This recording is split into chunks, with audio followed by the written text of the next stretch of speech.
who were, of course, originally the Laurel and Hardy fan club, but they're into nostalgia in general.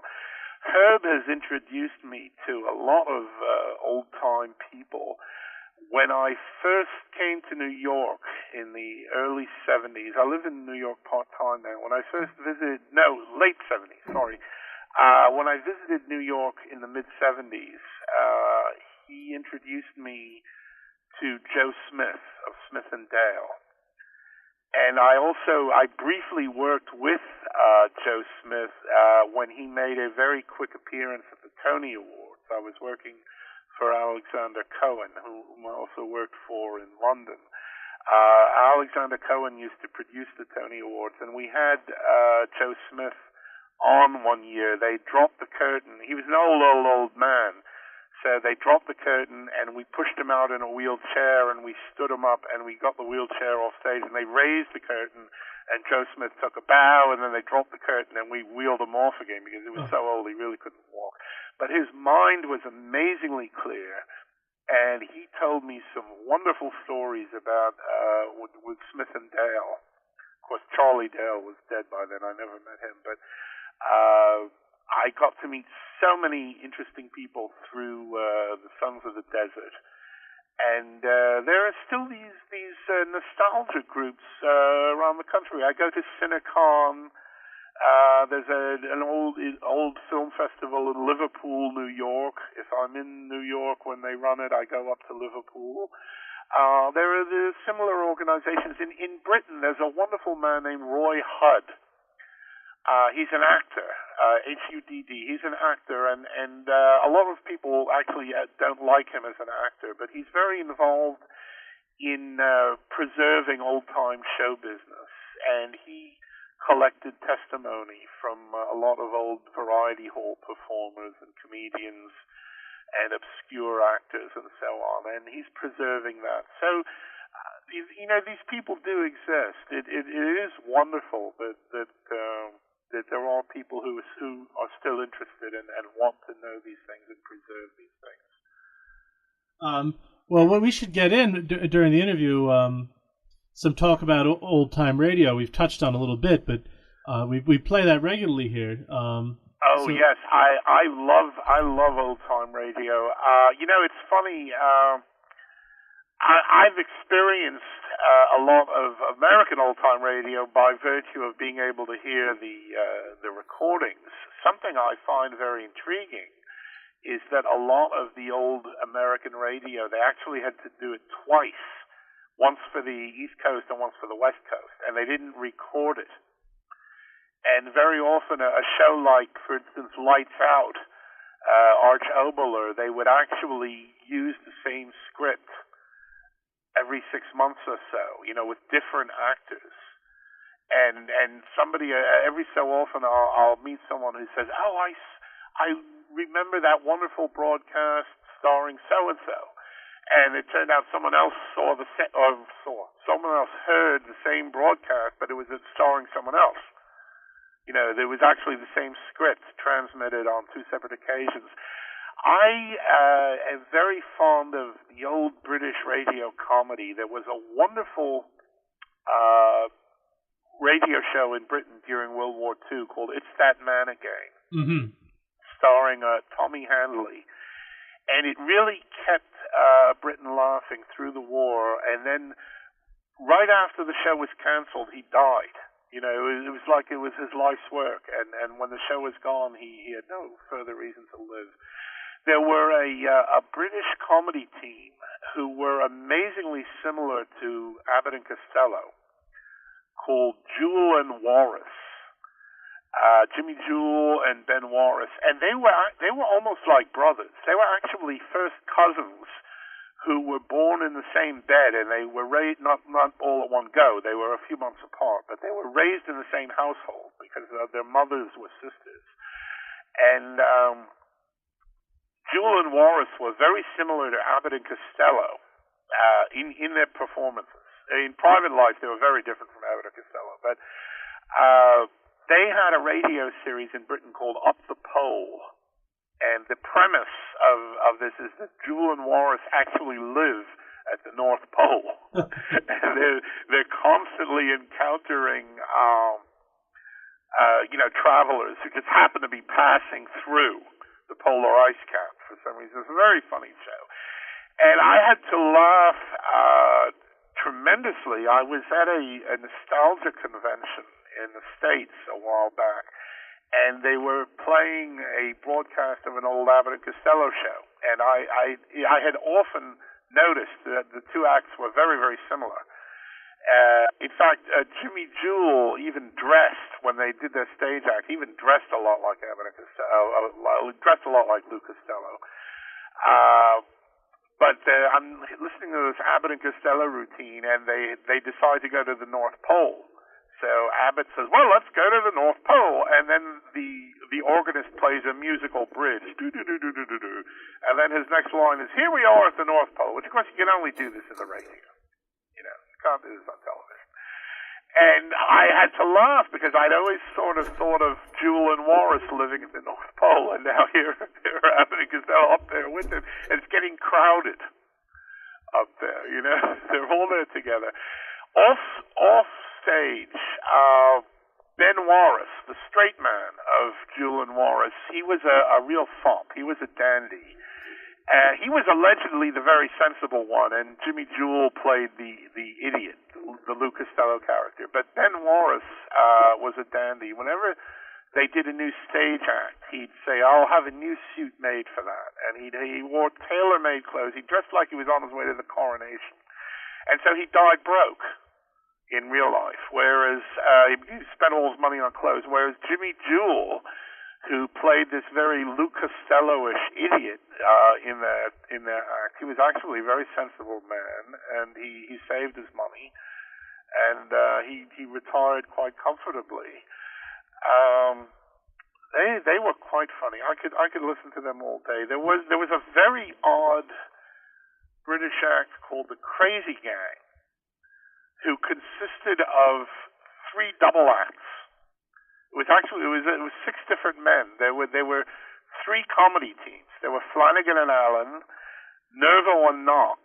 At one point, Nervo and Knox actually performed in the Ziegfeld Follies. I was amazed to learn that.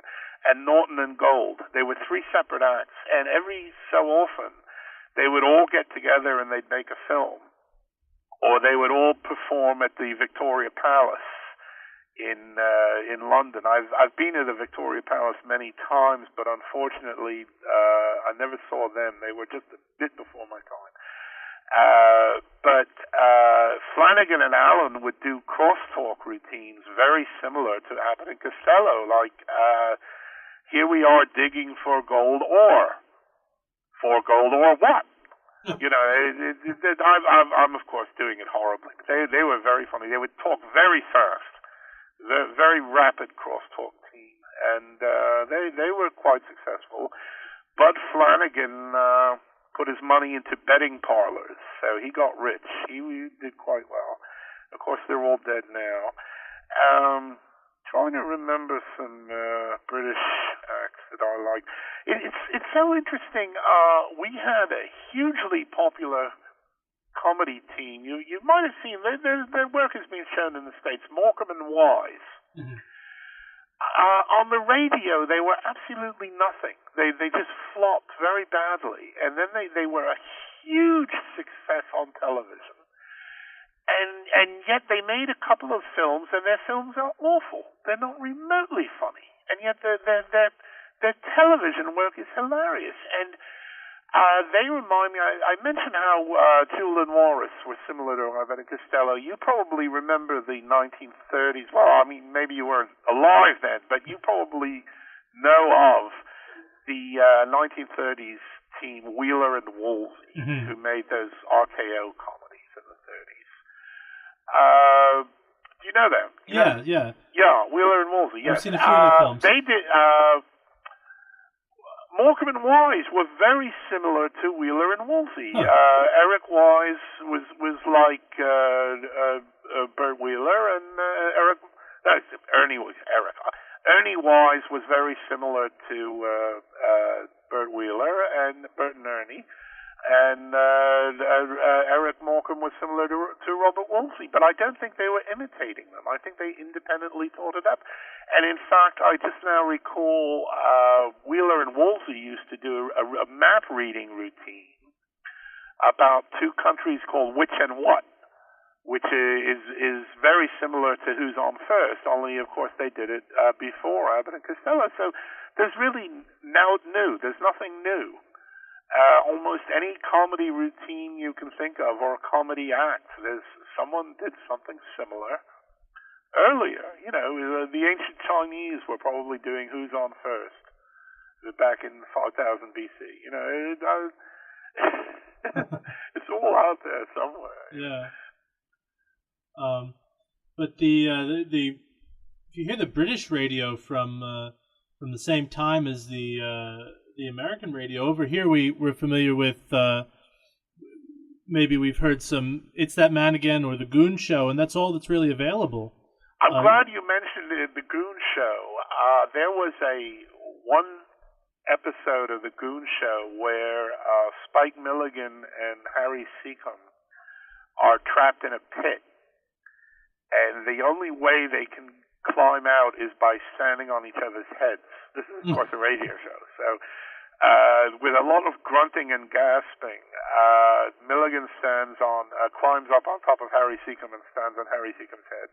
And then Harry Seacombe climbs up Spike Milligan and stands on Spike Milligan's head. And they keep doing this all the way up the wall of the pit with a tremendous amount of grunting and gasping. And just before they reach the top of the pit, Spike Milligan says, "I'd like to see them do this on television."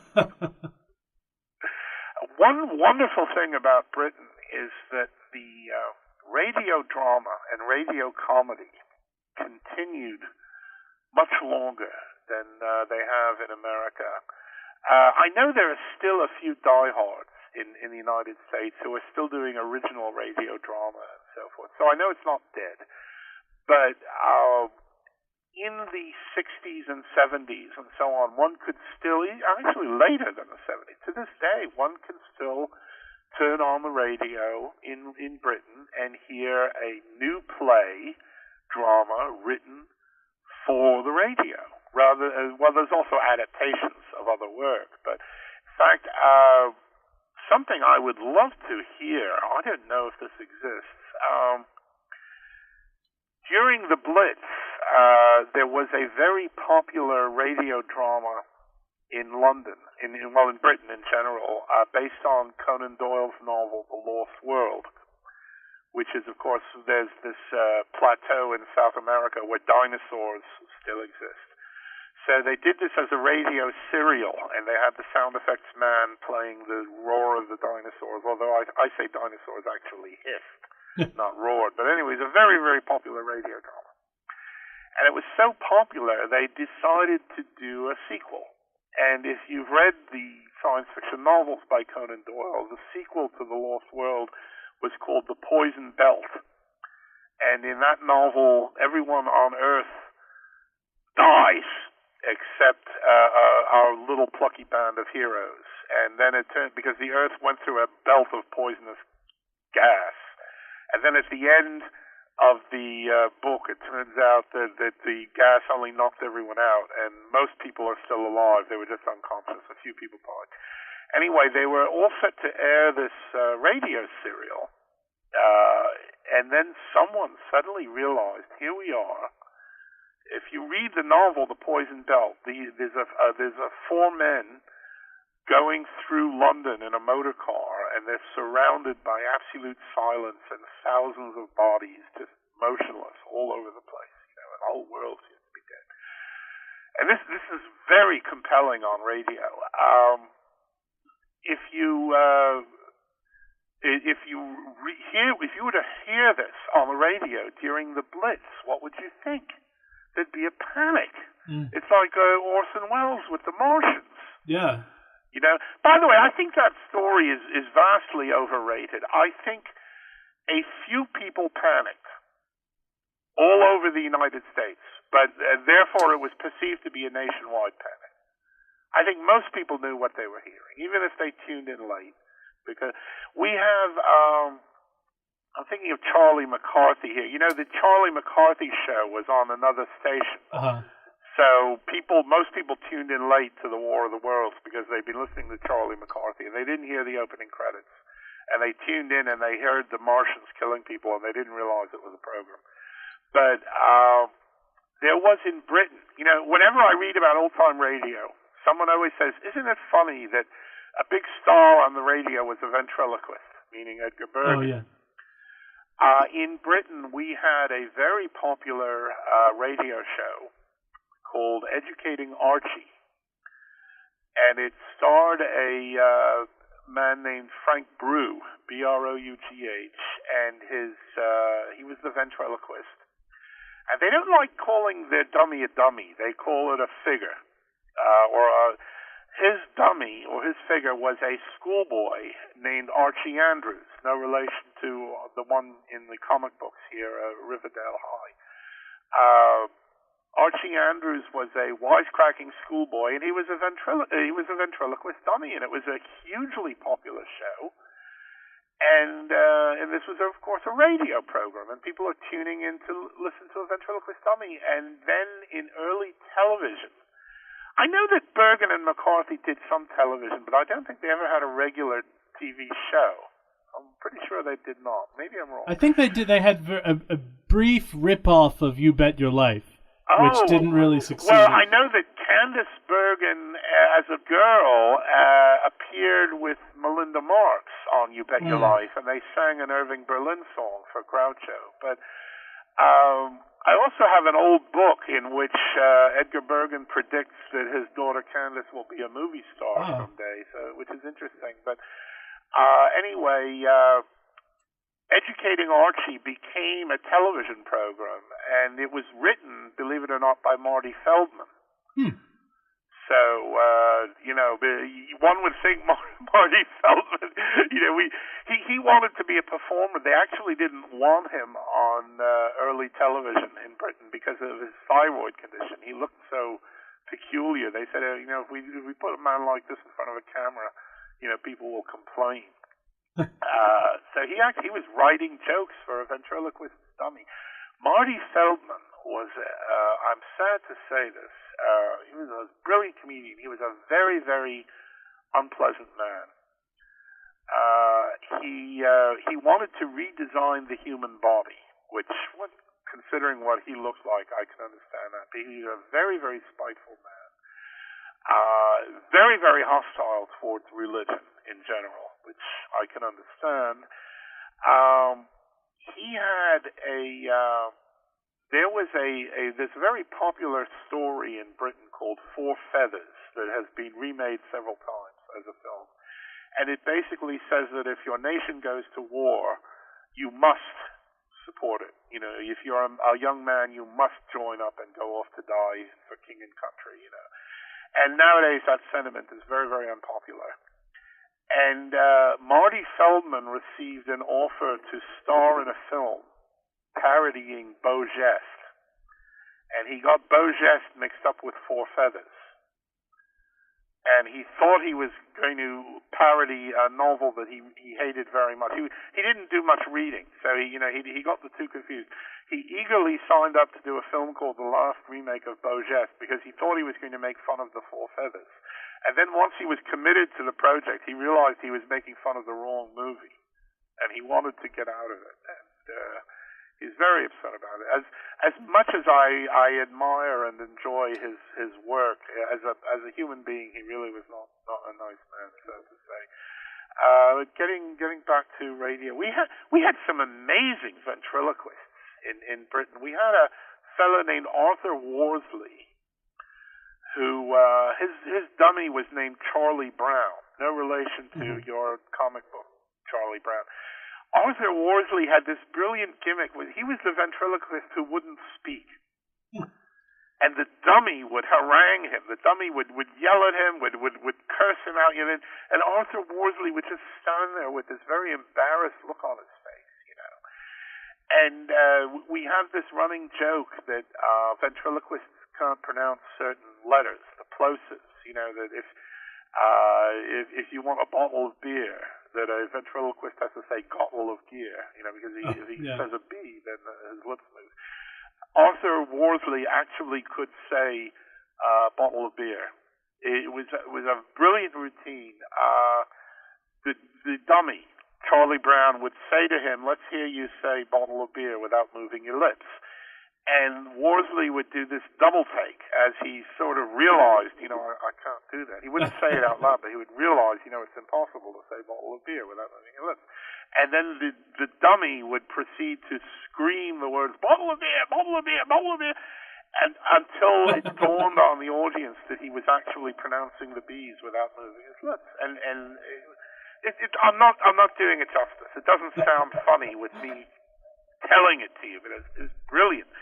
We had a ventriloquist named Savine, who he was an older man, but his dummy was a little girl named Daisy May. No relation to Daisy May from Little Abner in the comedy. For some reason, all these British ventriloquists have got dummies with names that match characters in American comic books. I don't know why. It's a conspiracy. It's obviously a conspiracy. Clearly, We've got to get to the bottom of it. Anyway, Arthur Savine had a dummy called Daisy May, and he would talk in his normal voice, and then Daisy May would talk in a little girl voice. And he actually treated Daisy May as a real person. That if you looked in the London phone directory, Arthur Savine was ex-directory. He was unlisted. But if you looked under Daisy May, she had her own phone number in the directory. And if you rung her number, Daisy May would answer. And if Roy Hutt told me he phoned Daisy May and asked to speak to Savine, and the dummy says, "Oh, he's not here right now. I'll have him phone you back when he comes with you." And she had her own bank account. These people are so strange. And Savine was on television and radio. We had a ventriloquist. Oh my God, this is all coming back now. We had a ventriloquist with a female name, Bobby Kimber, with the female spelling, Bobbie, Kimber. And she was actually fairly pretty when she was young. And she would come out on stage with these male dummies, and they all had very, very convincing male voices. And she herself would not speak.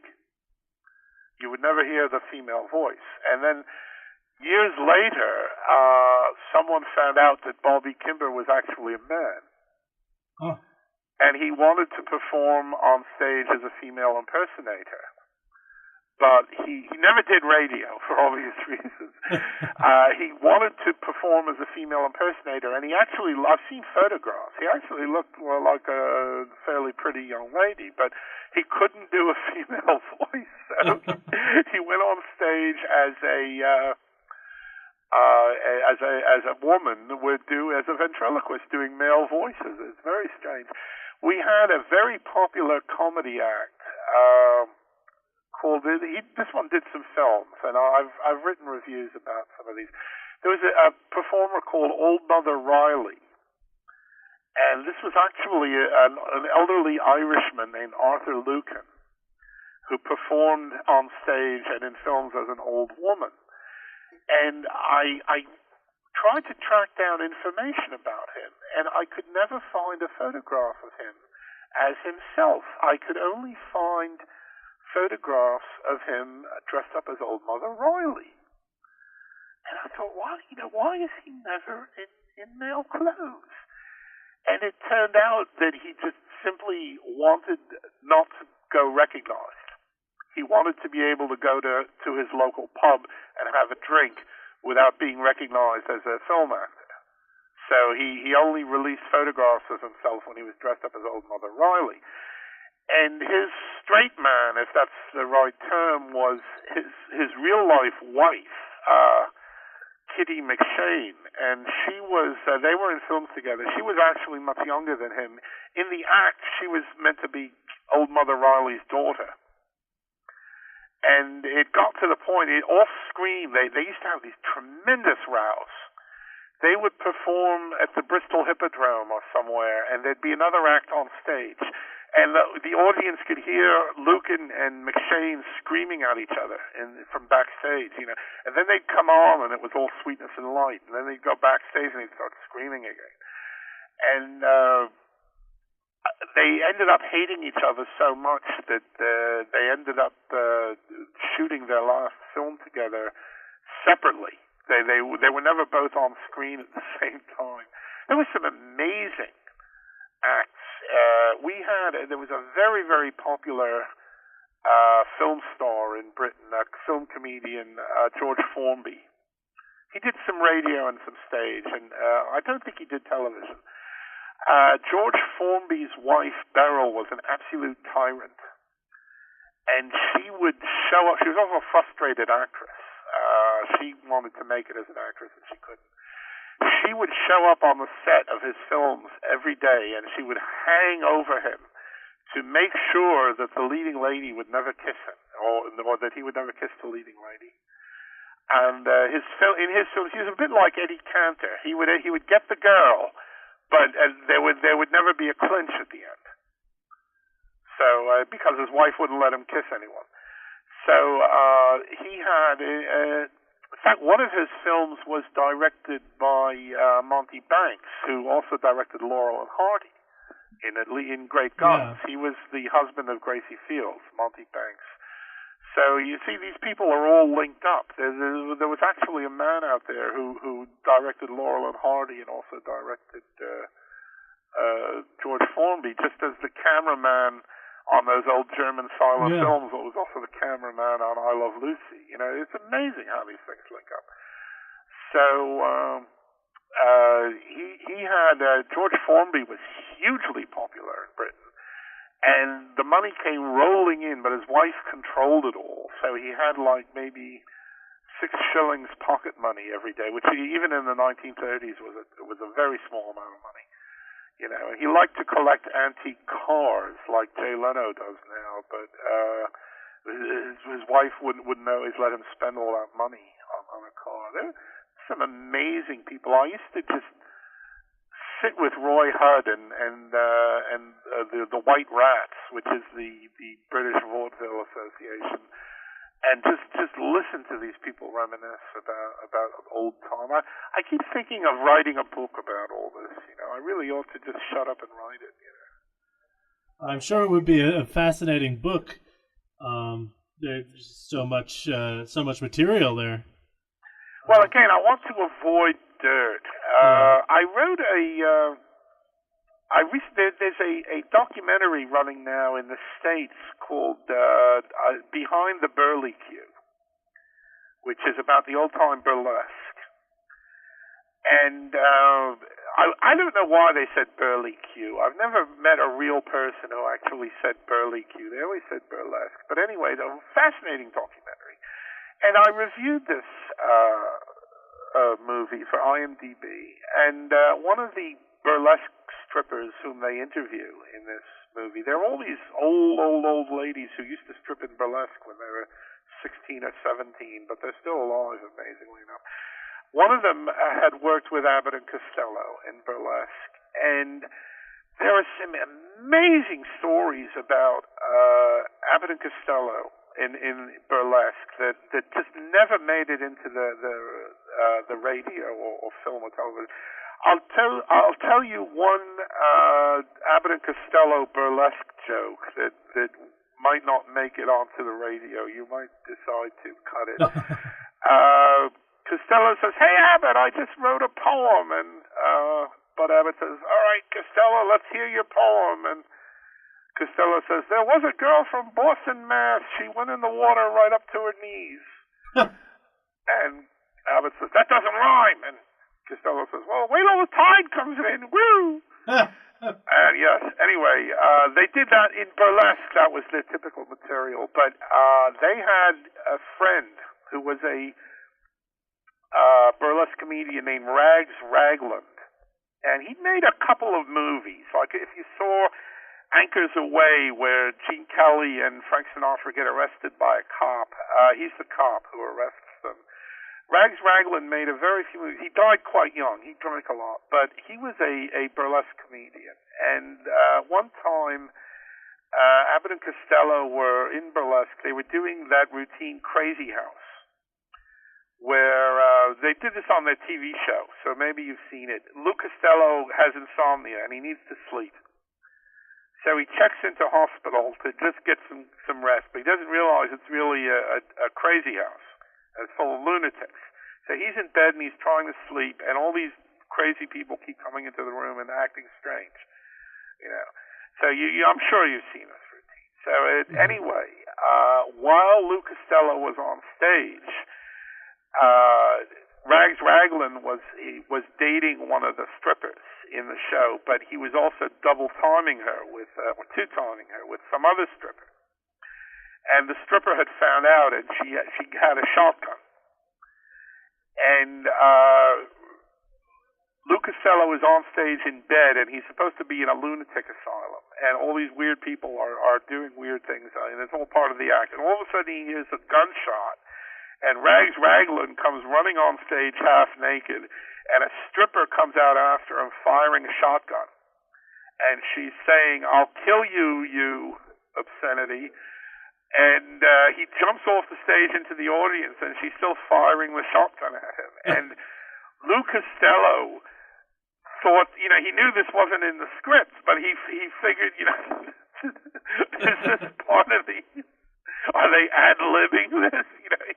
I would love to have this on film. I learned about this from one of the people who was on the bill with him. But oh my God, I would love to have seen this on film. And speaking of Crazy House, maybe you've seen that wonderful movie, The Night They Raided Minsky's. I mentioned Roland Barber, who wrote Harpo Marx's autobiography for him, Harpo Speaks. He also wrote The Night They Raided Minsky's. And it's about the old-time burlesque. And Bert Lahr is in the film. It was his last film. And he plays a broken-down old comedian. And during the movie, they show part of the burlesque act. And they're doing the routine Crazy House, the very same routine where there's a fellow in bed and he's trying to sleep and these lunatics keep disturbing him, etc. And he keeps calling for the nurse. Now, the man in the bed is not Bert Lahr. It's a very bad comedian named Eddie Lawrence. And he's doing this painful imitation of Bert Lahr. He's calling for the nurse in this Brooklyn accent, and he sounds like Bert Lahr. He's going, "Nice, nice!" He sounds like Bert Lahr, except he's not funny. And Bert Lahr is in the movie. And I'm watching the film after it was made. And I said, they've got Bert Lahr. Why didn't he do the routine? Well, he would have been brilliant. Why do you hire Bert Lahr to play a comedian and then you don't let him do anything funny? And then I learned after the fact from his son John Lahr, who is now a drama critic. He told me that Bert Lahr actually died during filming of that movie, and he had been scheduled to do the Crazy House routine. And because he died, they went ahead and recast it, and they did this with this fellow Eddie Lawrence, who's not remotely funny. And it's so sad to think, here this was, and it actually happened, and nobody filmed it. It's so just like I would love to have the film record of Laurel and Hardy performing at the Glasgow Empire in 1955. And apparently, there is no such film. Apparently, it never was filmed. But it's amazing. I'm astounded to find out the films that actually exist. George M. Cohan, in the 1930s, starred in a Broadway musical, I'd Rather Be Right, where he played a parody of Franklin D. Roosevelt. And there was never a Hollywood film version of this. And I was astounded to discover that during the Broadway run, someone had a hand-wound home movie camera, silent, and he sneaked this thing into the cinema, and he stood in the aisle, and he actually filmed George M. Cohan doing a dance number from I'd Rather Be Right, and I have seen this footage. So it's just astounding. Here's this thing. I read about it. I said, oh, that happened before I was born. It's too bad I'll never see it, And there it is. And it turns out it's on film.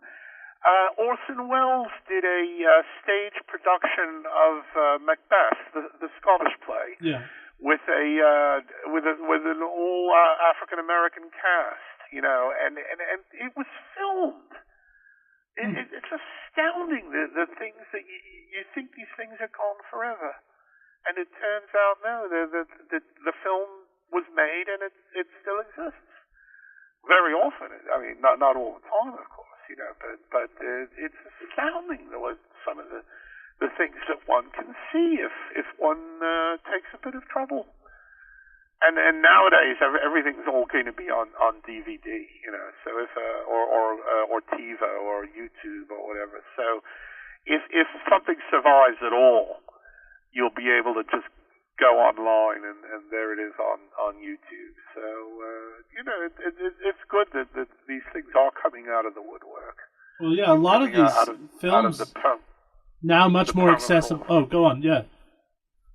I was going to say they're City and so on, yeah. Okay, you were saying? Oh, just that a lot of them are now much more accessible than when they were originally made. That now yes, they would just make it and bung it away and not. Yeah, they wouldn't. Oh, by the way, let me dispel another myth here. I get so annoyed whenever I read about the Keystone Cops. Someone always spells it Kops. That is not true. It was Keystone Cops, Cops. I have some old newsletters that the Max Sennett's Keystone Studio used to release to the exhibitors. And they routinely say things like, well, next week we have another new cop comedy. And they always spelt it COP. Max Sennett was a self-made man. He was not educated. He was originally a professional boilermaker, of all things. He did not go to school, and he was very self-conscious about his lack of education. And if he had made a film that misspelt the word cops, he would have been afraid that people thought he really didn't know any better. So it is Keystone Cops with a C, not with a K. Max Sennett started out with D.W. Griffith, the biograph right near Union Square. He worked with Lillian Gish. I asked, when I knew Lillian Gish when she worked for the Actors Fund, I asked her if she remembered Max Sennett. She said, oh, yes, he was always very nice, very polite. And I find this funny because, you see him as an actor in his own movies, and he plays like these brawny hillbillies. He plays these really grotesque characters, but apparently he was very shy. He dated a lot of women. He didn't date Lillian Gish, but he liked to learn all about the film process from Griffith. And he was very shy with most women. He was very self-conscious about his lack of education. And yet he made these wonderful movies that make everyone laugh. It's so interesting, Yeah. And of course, silent films were much more universal than once movies began to talk. You couldn't do the same things. There's so many jokes that just don't work when the sound is on. That work when, for example, you have the comedian. I saw some obscure comedian do this, silent comedian. The Billy Bevan, I think, did this. He was Australian. He owned a fruit grove. He got rich, and in the 1930s he played bit roles at 20th Century Fox. But he didn't need the money at that point. But he was a silent film comedian. He did a gag where he was a henpecked little man, and he's got this huge wife who's henpecking him. And at one point, he gets very angry at her, and he picks up the frying pan and he sneaks up on her, and he's just about to hit her over the head with the frying pan when she turns around and she sees him holding the frying pan. So he very quickly holds the frying pan as if it's a ukulele, and he starts strumming it, and he does a little hula dance, and it's very, very funny. Now, the problem is, see, you can show this movie, and it's funny silent, and you hear the ukulele music in your mind's ear, or you can dub in a soundtrack, and you can play ukulele music, and it's even funnier that here he is strumming a frying pan, and you hear ukulele music. The problem is if you do it as a sound film, and he starts strumming a frying pan, and all of a sudden there's ukulele music, you say, hello, where's the music coming from? It doesn't make sense anymore. Whereas in a silent film, it works. There's just so much comedy that you do it in a silent film and it's universal. And then in a talking film, it's just, well, of course, someone like, for instance, Groucho Marx would not have been a success in a silent film. He needed the dialogue. Well, there are plenty of silent comedians who, there are some who were successful, like Laurel and Hardy, but there were some who just didn't make it, or they had a career, but it didn't pan out as well. The most interesting example is Raymond Griffith, who had a very bad throat ailment, and he could just barely speak above a whisper. And when sound came in, if you saw All Quiet on the Western Front, where Lou Ayres is in the trench and he bayonets a French soldier named Duval, and the soldier gasps, he goes, ah, but he doesn't speak. That was Raymond Griffith. He couldn't do a talking role. He did a couple of comedy shorts where he did a whispering voice, and they had to come up with a ridiculous explanation for why he couldn't speak out loud, and it obviously couldn't keep going. So he became a producer at Fox. He produced quite a few films in the 30s, but a lot of the silent comedians, sadly, it was a brutal time. There was a British comedian named Billy Ritchie, and he worked at Chaplin had worked with him in Britain before in the Fred Carno troupe. Chaplin and Stan Laurel and Billy Ritchie all worked together. And allegedly, Billy Ritchie invented the ashtray kick, where you throw the cigarette over your shoulder and you kick it. He supposedly did that, and Chaplin nicked it from him. Billy Ritchie had the bad luck to come to America and work for Al Christie, who made these very low-budget silent slapstick comedies that were like, they were everything bad about Keystone with nothing good. They were like the evil twin of the Keystone films. And Al Christie had no compunction at all, no morals at all, and he did a comedy routine in one of his films where the man had to be kicked by an ostrich, and he had Billy Ritchie do a scene with an ostrich, and the ostrich kicked the hell out of him and put him in the hospital. And Al Christie, of course, wasn't going to pay the money for the hospital bill, and Billy Ritchie died. He was literally kicked to death by an ostrich. That's giving one's life for comedy. It was routine back then.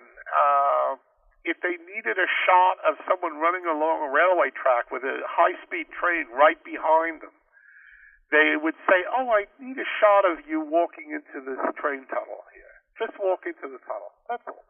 And, of course, they knew that the train was coming. The actor didn't know this, but the producer and the director would read the train schedule, and they knew the train was coming. They didn't care who they jeopardized. And, of course, one can't do this now. I mentioned that trove of films that were just found in New Zealand. There's at least one Al Christie film in there. Can Husbands Be Trusted, or some such? I forget the exact title. It sounds like a Hal Roach title, actually. Pardon? It sounds a lot like a Hal Roach title. Yeah, I think I've got the title wrong. Yes, do detectives think? No, I think it's called Why Husbands Flirt. I think yes. No, it's not quite so how Roach is. Roach, I actually met him. Really? He lived to be well over 100. Roach was a very clever businessman. I mentioned Wheeler and Woolsey. They didn't work for Roach. They were always incorporated as a team, and they would get one contract that said Robert Woolsey and Bert Wheeler as a team. All the time that Laurel and Hardy worked for Hal Roach, Stan Laurel had a contract that expired 6 months ahead of Oliver Hardy's contract, and he paid them almost nothing.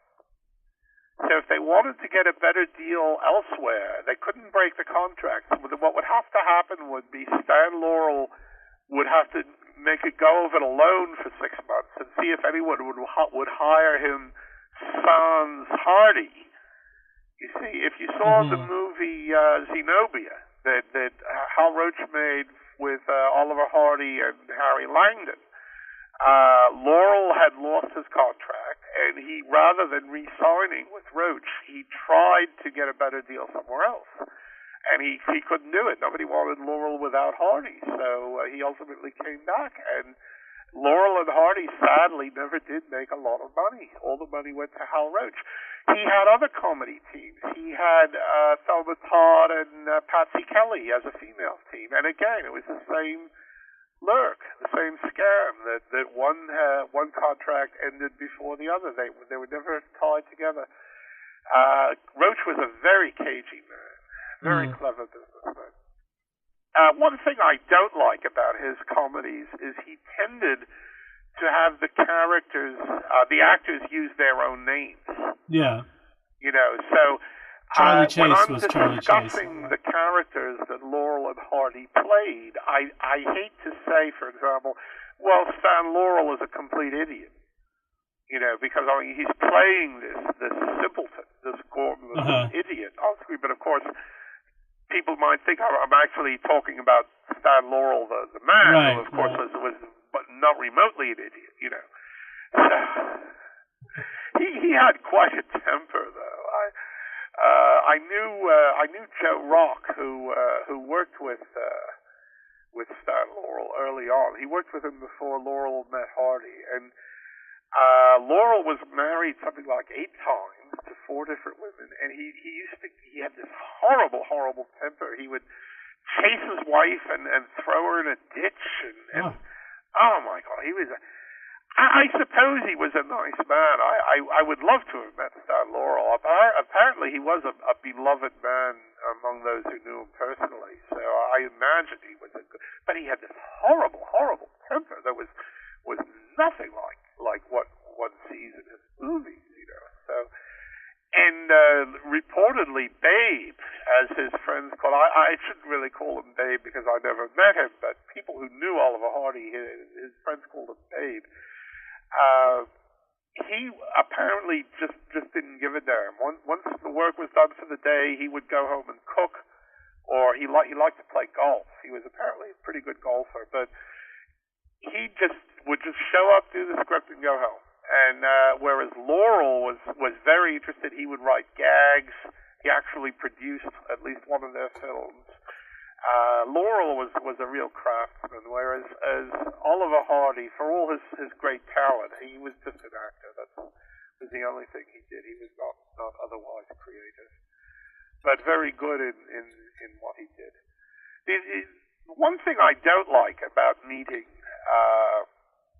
an actor or an author is they're often radically different from what one sees. You know, like I'll read this wonderful children's book, and then I meet the author who wrote the book, and you know, he's a drunken pervert or something. You know, so people are often not remotely like what one associates them with.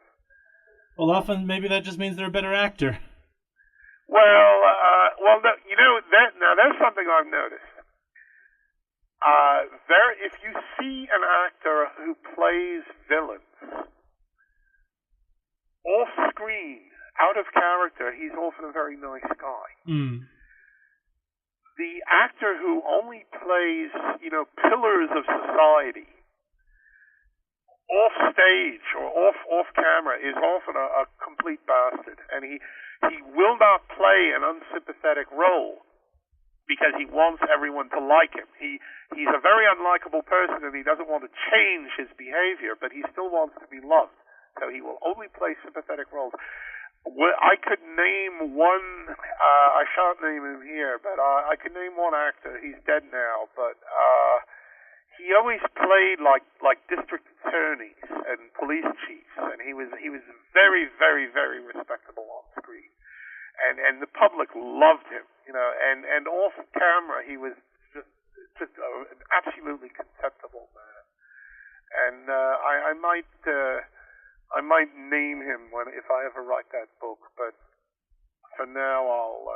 Well, actually, I shouldn't say district attorneys. He played attorneys. I don't think he played a district attorney, but he played police chiefs and attorneys. So that should be a clue. Is there anything you want to ask me? Well, we're actually. I was going to say we're actually coming near where we should close because it's. We're going to run out of time. Enough time to play it in one program. Pardon? Okay. Well, it would be too much to expect anyone to tune in twice to hear me. That would only a total masochist, a glutton for punishment. Welcome to Glutton of Punishment Radio Theater, where we continue to force you to listen to the same man over and over. that could be that could be an interesting experience. But no, it's just been extremely fascinating stuff listening to you. Do you want to, before you go, have any tell people where they can find some of your newer work, where they can find your website? Let me read out my website here. Yes, let me see. Hang about. I've got it. I'm the usual HTTP, www, etc. www.sff.net/people, the word people, /FGWYN/ www.sff.net/people/FGWYN/ again. People ask me, is that my real name? I took the name Gwynplaine from my favorite Victor Hugo novel, The Man Who Laughs. The main character was named Gwynplaine, and when I was young and pompous, as opposed to now I'm old and pompous, I identified very much with Gwynplaine in the book, and the book has been filmed a couple of times, and I get a bit annoyed when people think, I must have taken it from the movie. I actually do read books, and I took it from a novel.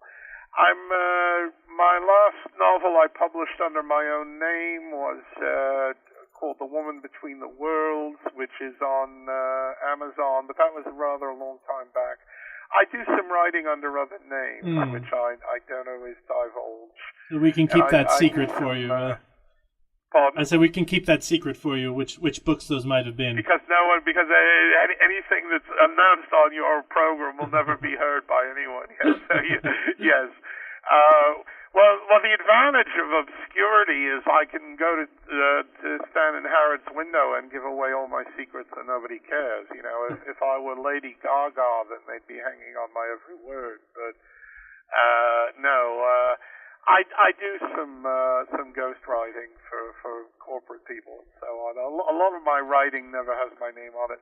But on my website, they can find some of like my New York Daily News articles about old movies and so on. And as you said, I'm on imdb.com. I may be on there for a while. I don't know. I think it's ironic. We're talking about how these old radio shows and old movies don't exist anymore, but or too many of them don't. I think everything that happens now is out there forever. I mean, you send someone an email right now, and in the year 2187 AD, people with too much free time on their hands will be reading all our old emails. You know, there's no privacy anymore. Yeah. And in the year 2213, they'll have chronoscopes, and they'll be able to look back, you know, and they'll watch us as we're doing this, and they'll see what I was wearing when I'm talking to you on the phone, on the radio. You know, yeah, it's all going to happen. You know, so there's nothing is secret anymore. There's no privacy, nothing. And all we'll find out what these beloved actors were really like in real life, and maybe they weren't really so lovable after all. I find it interesting that the Jean Hersholt Humanitarian Award is named for a man, an actor who did a lot of charity work in real life, but in the movies he usually played villains. You know, you see a movie with Jean Hersholt in it, he's usually a murderer or con man. Like the Boris Karloff humanitarian. Oh yes, well. So I'm just plugging away, doing my little bit for posterity, which never did anything for me, you know. That's about it. And if you'd like to chat again sometime, please let me know. And Absolutely. I'd love to get a copy of this show. Yeah, well, it will be posted up on the internet, so I can just send you where to go, and you can download it. Oh, everyone tells me where to go. Yeah. Well, I can send you the address. And you can Okay. I'll email you about that. Excellent. Or you can email me. Well, thank you very much. It's been a pleasure. Well, you'll have to edit out all my hemming and hawing and so forth, because I stammer quite a bit. We can tighten it up, tighten up the pauses a little bit. Yeah. Right. Okay. Thanks very much. And Thank let me you. know how it goes. Absolutely. Thank you very much. Thank you. All right. Bye.